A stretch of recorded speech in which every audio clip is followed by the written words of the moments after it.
Alright guys, today we're going to be going over how we can solve rational equations. Alright, so here's our rational equation here, and we want to solve for x here. So notice that what I have going on the left side here. Alright, I have an x, and then I also have an x in my denominator. So what we need to do here on the left side is get the same common denominator so that we can go ahead and add these. So remember, I have x here. This is really x over 1. So for example, I really have x over 1 plus 8 over x. And I'm just going to look at the left side for now, okay? If I want to get a same common denominator, remember the trick that I showed you. All you have to do is multiply, okay, both denominators. So in this case, it's going to be 1 times x, okay? So 1 times x is going to be x.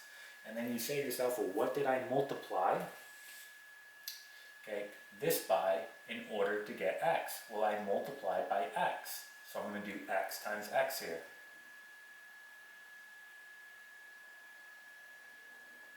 Okay.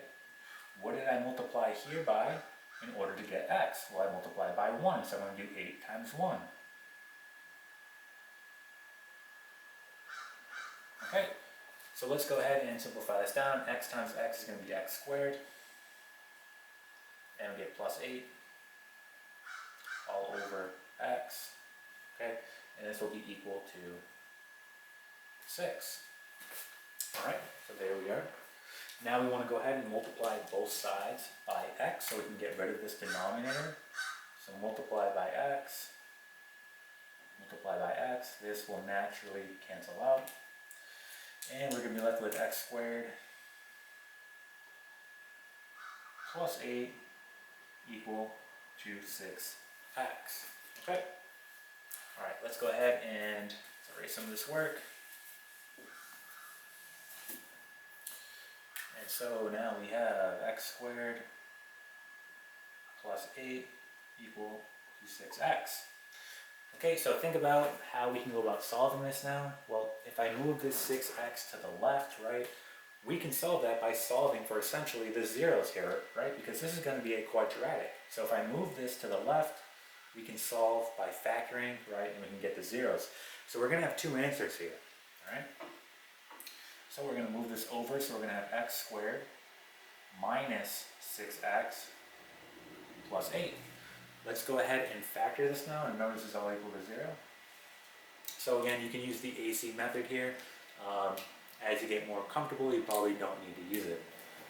Okay, so when I factor this here, what am I going to get? So I'll have the following. I'll have x minus 4, and I'll have x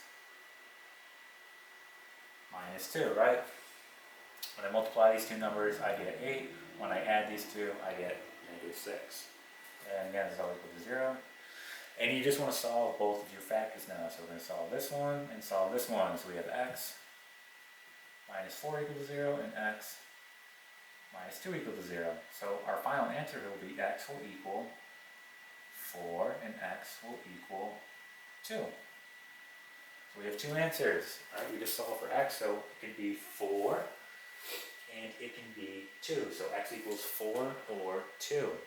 All right. Okay, let's try one more example here. So let's erase this.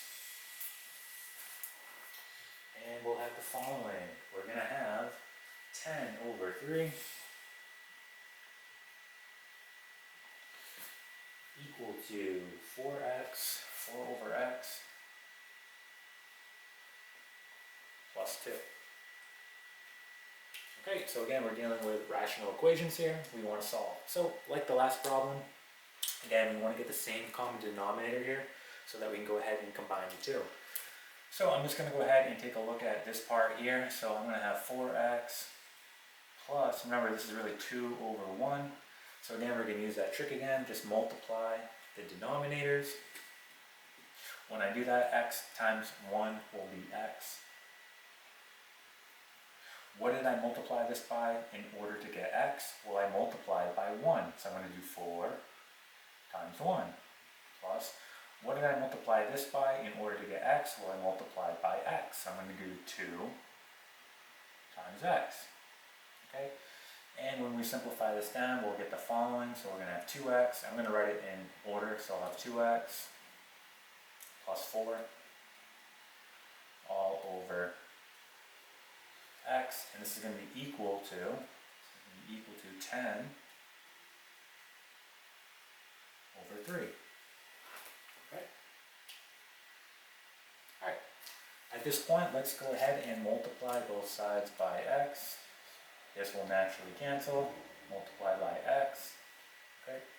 And let's see what we now have. So let's erase this work. So I'll have the following. I'll have 2x plus 4, right, because the x is canceled. And then I'll have 10x all over 3. Okay, well, now we're going to multiply by 3 to get rid of this denominator. So let's multiply both sides by 3. Boom, that cancels. Multiply by 3 here. And remember, we have to multiply each term by 3, so be careful there. So we'll have 3 times 2x, which is 6x. 3 times 4, which is positive 12. The 3's naturally canceled, equal to 10x. Okay, subtract 6x on both sides now. So we get 12 equals, and this will become 4x. Alright, and now all we have to do is divide both sides by 4, and that will give us our final answer. So divide both sides by 4. So 12 divided by 4 is 3, so x in this case equals 3. Okay, and that is it. That is how you go about solving rational equations.